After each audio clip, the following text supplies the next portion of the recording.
talk self-trust. So today I have Nancy Levin, welcome. Thank you. And I'm so excited to share with you some of the lessons that we've learned on our journey and just kind of give you an inside peek to the conversations that we have when the camera isn't rolling. So welcome, Nancy. I'm so glad you're here. I'm so happy to be here. Thank you. Yay. So I loved when I read your book, not only how honest you are, because you are, and your book before this as well. You take authenticity and honesty to a new level. You can feel that. Well, that was the only way to do it, especially since, it's a 10-step process and Jump in Your Life will appear. And the first step is admit to yourself what you already know. Yeah. And so it's really about being able to dig deep with your own truth, because I really believe ultimately that we all think we have to hide something. So whether some skeleton in the closet secret or some aspect of ourselves, but we all think we have to hide something in order to be loved and accepted. Yeah. And I set about busting up that myth. I love it. We're myth busters. Yeah. Yeah, absolutely. It's almost the counterintuitive piece of that, which is, It is. until Yeah. you're willing to show up as who you are, then only will you be able to love yourself and be able to be loved by someone else. That's so true. And I often say, I was running around living my life by the motto of never let them see you sweat, and, projecting an image of perfection to the world and managing the perceptions of others. Yeah. And, with my superwoman cape and my mask and my armor and, muscling through life. Yeah. And I never really wanted anyone to see me, and I didn't want to see me. Yep. And then It's like you fear that someone's not going to like you if they see you. Yeah. Right? Except if they like you when you walk around being all perfect, it's not really you. It's not you. And that was the big lesson of, you can't really be loved for all of who you are if you don't present and express all of who you are. Yeah. And there's like this balance that I'm hearing as well, which is, there's the people who only focus on themselves. Mm-hmm. And they come across and people call them narcissistic, or, a lot of people have said to me, like, God, you spend a lot of time talking about yourself, right? And I say, well, first of all, even in my book, I spend a lot of time on my stories. Well, first of all, because my stories are the ones I can share. Those are the ones I have confidentiality signed with me. And also, they're the ones that resonate so deeply that I feel passionate about them. Right? Then there's the balance of other focus, what you were just saying, which is you at some point decided that the perceptions of others is what gave you value. Absolutely. And it's about that balance. It is about that balance and understanding. I was running around really seeking external validation, and I was really placing my own worthiness in the hands of others. And that changes in every room you walk into. That's right. It's a crazy dance. Constantly. Yeah. And so until I really got that I needed to resolve internally first what I was seeking for externally, I couldn't have the connection and intimacy that I actually was longing for, because there was that impenetrable armor. Yeah. And when I reached my own crisis point that I that I outlined very honestly in the book, when I reached my own crisis point and everything begins to, the foundation of my life begins to crumble and crack and fall away, and I have no choice but to take off the mask, take off the cape, let the armor fall, and begin to sort of to rebuild. Yeah. That's the moment in that transparency that I first was able to have real, true connection. And the word that's coming to me is freedom. Yeah, ultimate freedom. Yeah. Because I no longer I was no longer concerned and overwhelmed and consumed with how I was being perceived. Wow. So, the visual that I'm getting is like the difference between like a skyscraper that has a strong foundation. Yes. I just moved to New York, so that is tall and clear and transparent, and the sun shines, and when it shines through the building, right? Yes. Versus feeling like a walking cemetery. Yes. Which is like every time something happens, it's like, oh, bury that. Oh, can I tell someone that? Or can't I tell them? Oh, bury that. It's like they're so diametrically opposed. Yes. You know, the experience of what it feels like inside. I love that, because so the second step is tell the truth to someone safe. So it also is being able to, you know, once I'm in alignment and living with my truth, Yep. to be able to reveal it, because I kind of think about it like the old pressure cookers, and you Yeah. hit that release valve and the steam shoots up, Yeah. and it's, you know, the shame and the embarrassment and the guilt can't live in the open air. And being really willing to reveal and ask for help. I love that you use that image of the building, because I often say that, especially when I was at my darkest point and what I found is that the people I feared revealing myself to the most were the ones who rallied around me the fiercest, and they became like a scaffolding around me. And as I was able to rebuild. God, that's beautiful. And I even now, just, you know, referencing it, I can feel the support around me, because we all need that support Yeah. to be living in our truth. Oh my gosh, that's so beautiful. Two things that you've said are coming to me. One is that when you said shame can't live in the open air, it reminds me of Brene Brown Yeah. saying that shame grows in the darkness. Yes. Right? And that's Yeah. the only place it can grow. Yes.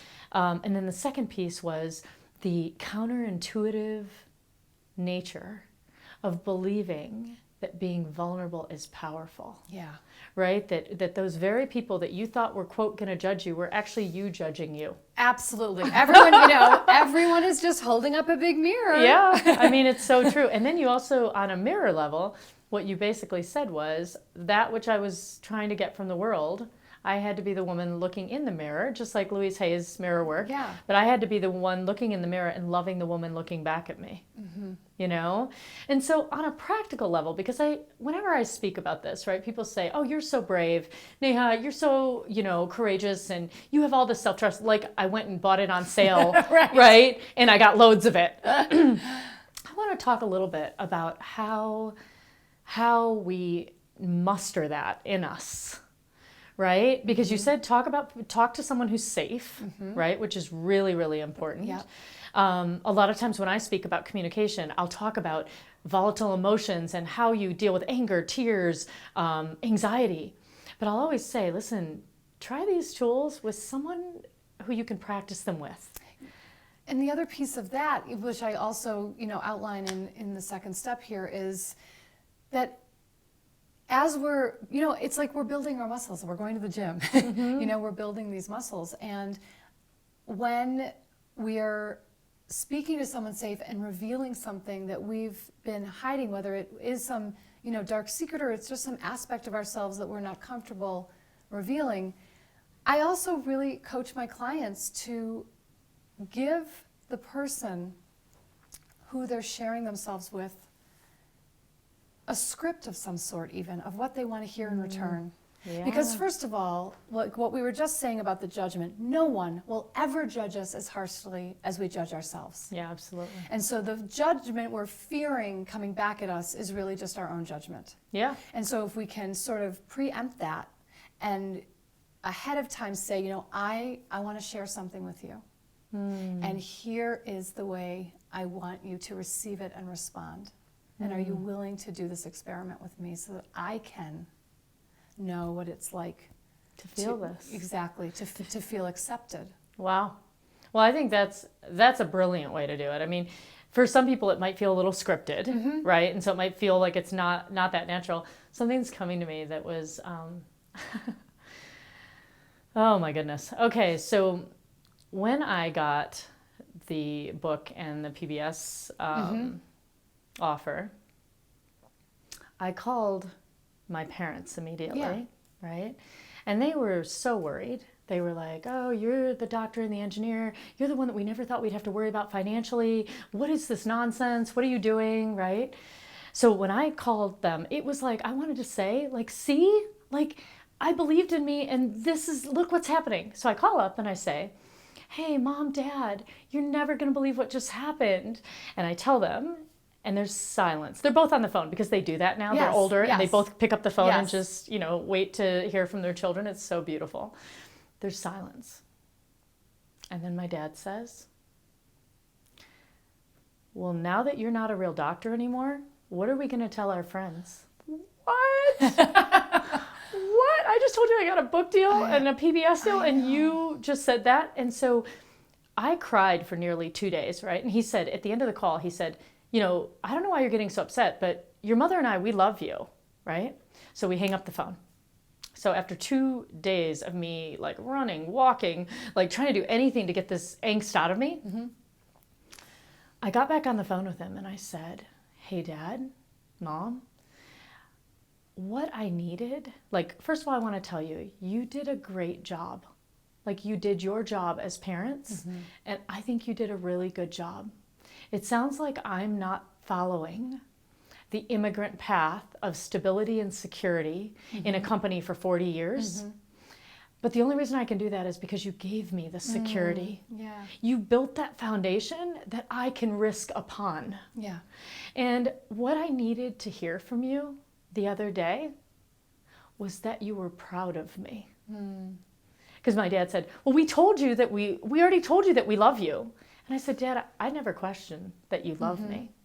But what I was listening for and hoping for and praying for, but not telling you, was that you'd say, I'm proud of you. And he was like, oh, we are proud of you. My mom's like, me too. We're proud of you. And it's that moment where you have to tell people what it is that you need from them. Exactly. Yeah, and that's what it reminded me of. People are not mind readers that way, And even, it's like the love languages. Yeah, or, Gary Chapman. Yeah, of course. And it's even, what's the way that I know that I'm loved, or what's the way that and then is it different from the way that I give? And communication's very similar. Yeah. And I love that you shared this story because I have a similar version of the Tell same story. Tell me, I want to hear it. So, the first piece of it is way back when I lived in New York, and I had left my very glamorous job at Condé Nast Traveler magazine, where my mother could hold up a magazine and say, here's what Nancy's doing, or my name's in the masthead of the magazine. And I left the job, and of course it's like, what are we going to tell people that you're doing? Yeah. And then when I decided to move to Boulder to do my master's in poetry, my father really was rooting for the underdog in me. He's a dentist, and he's a professional, and he, has been doing it for 100 years or whatever. Yeah. But again, my mother's like, what are we going to tell people? So it was always that kind of thing. And so when I was gearing up to leave my job at Hay House last August, I had been the event director. I'd produced all these events over the years for 12 years at Hay House. It was, an incredible position. A lot, good money, stability, all the, all a lot of travel, a lot of travel, a lot of all this. And when I decided I was going to leave my job and go out on my own, I knew I needed to tell my parents. Yeah. And I was very aware that I had a lot of anxiety about telling my parents at like 49 years old. And I called my sister and I said, so I'm realizing that it's getting close and I'm needing to tell Mom and Dad that I'm leaving my job and going out in the world as me. And I said, but I noticed that I'm waiting for me to feel like no charge around it. I'm waiting to be in that state where I feel no charge. Not gonna happen. My sister says, and that state is called dead. So a couple days later, sort of possessed, if you will, I picked up the phone in the middle of the day when I knew my father wouldn't be home because they also get on the phone together all the time.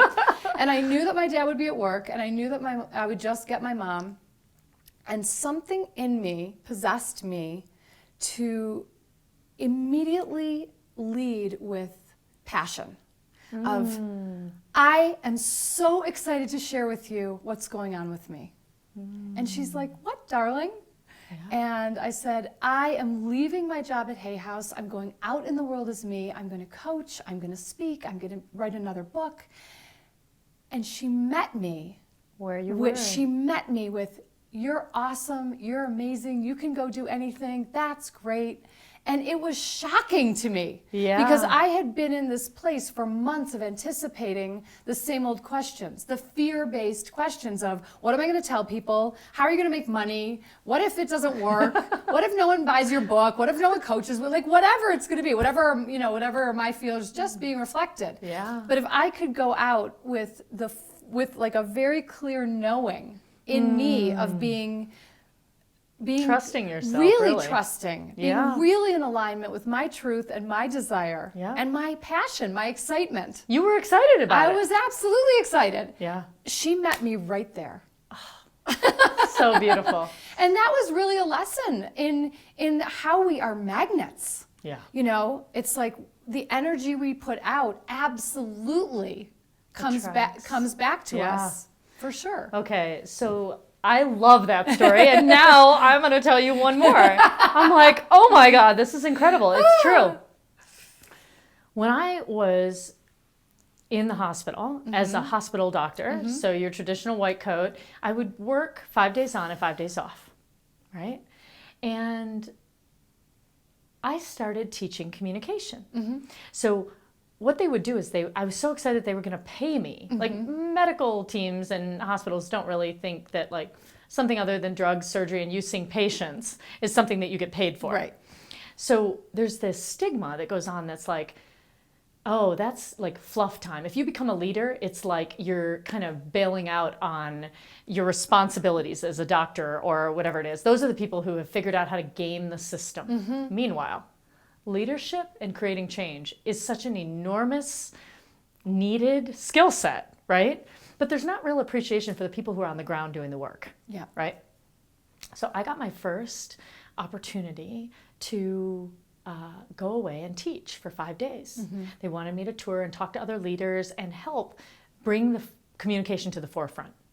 So I work for 5 days, then I'm off for 5 days. Then my next stretch of work for 5 days, I was gone doing communication work, off, and then I come back, right? Well, it's been a few weeks now since I've seen my colleagues. Right. So I walk in and they say to me, where have you been? The hospital's overflowing. We're on divert. Where have you been? And there was this part of me that felt really guilty that I was actually getting paid to do what it is I love, right? And so my answer to that person was, well, I mean, I was in Napa because I was speaking at this, and I went here and I did this because you know what? If I can help change leadership's mind on communication, we'll all be able to have a better life. Yeah. Okay, this person was not buying it. And they were like, I don't know where you've been, but this is ridiculous. And you really haven't been helping out here, and turned around and walked away, right? And I found myself feeling so lost. Like, what just happened? I'm trying to do good, but it's almost like I had the belief that I was cheating, right? Like, I'm not allowed to do this. And because it's so fun, even though I work really hard, these guys are working like dogs, like all the time. It's constant. Like the hospital doesn't shut in the winter, right? It's like 24/7. So then I went away. I got a coach because I was kind of melting down, and I said, "Can you please tell me like what is happening?" And I worked with her, and she talked through what was happening for me. I returned the next time after this happened, and another colleague says to me, Neha, where have you been? This place is overflowing. And I could feel the difference in me believing the value I was bringing. Yeah. And my answer was, okay, first of all, thank you for missing me.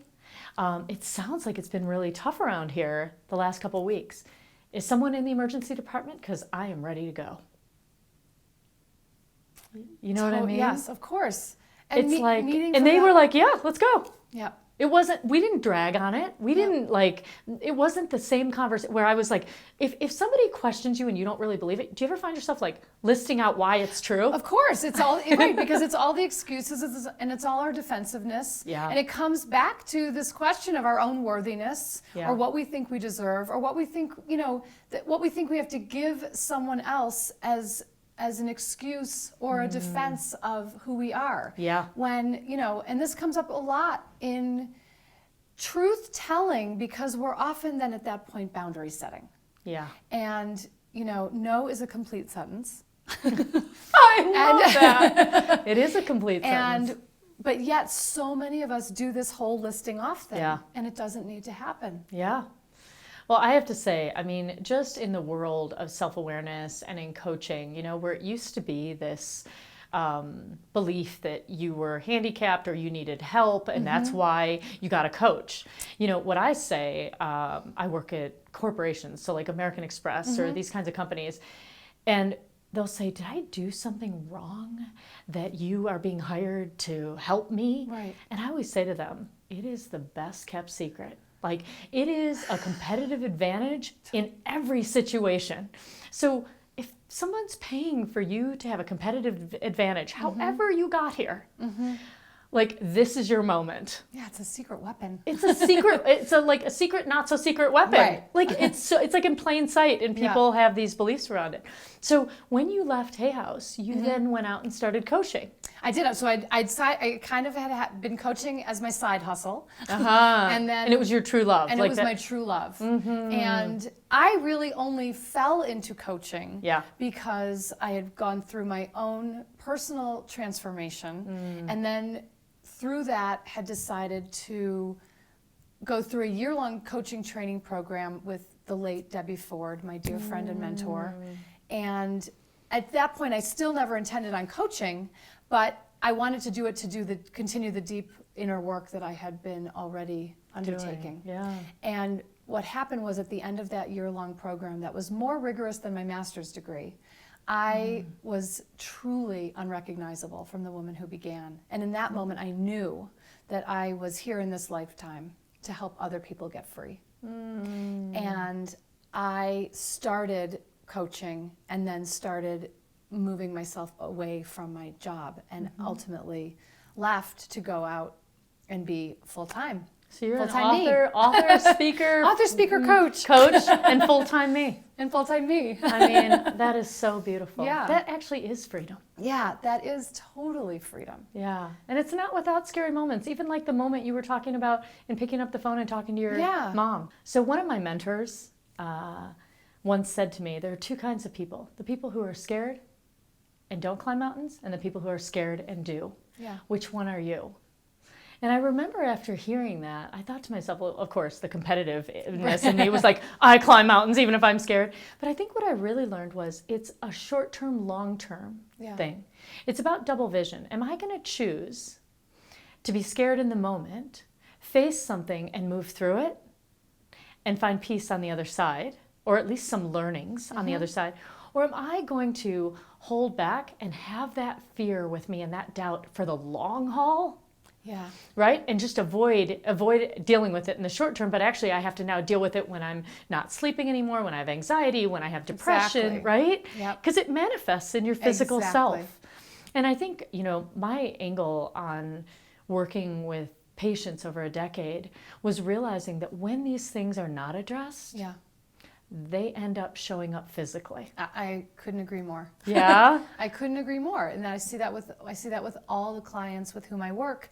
And this is really, the people I coach, I'm really helping them get from where they are to where they want to be. Yep.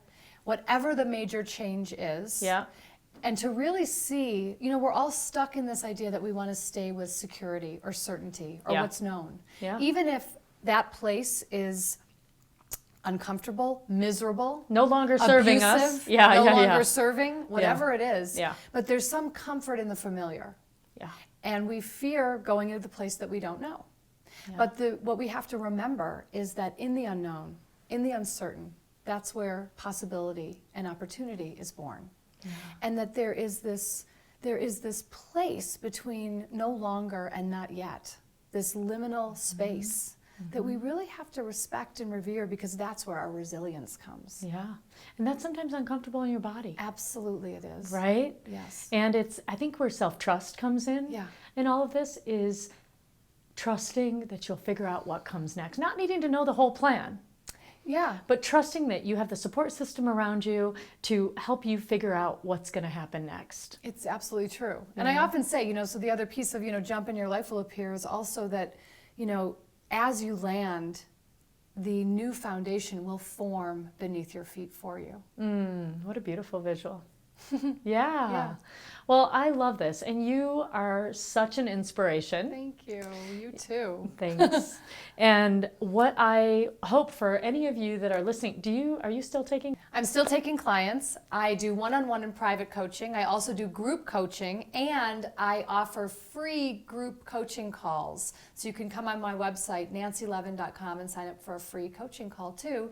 And On Thursday mornings, I'm live on Hay House Radio. I've got my own call-in talk show called Jumpstart Your Life, so you can call in live and talk to me on the radio too. Yay! Oh my gosh. You know what it is? It's all these possibilities show up when we do. It's so true. And the other piece of it is I had no idea that this is what my life would look like right now. So that's the other piece of self-trust and faith. Yeah.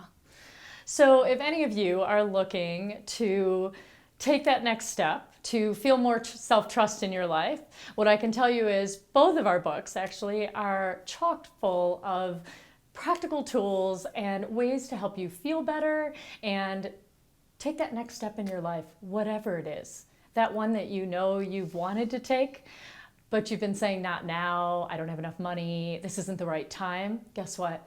You're watching this and it is the right time. Thank you. Thank you, Neha.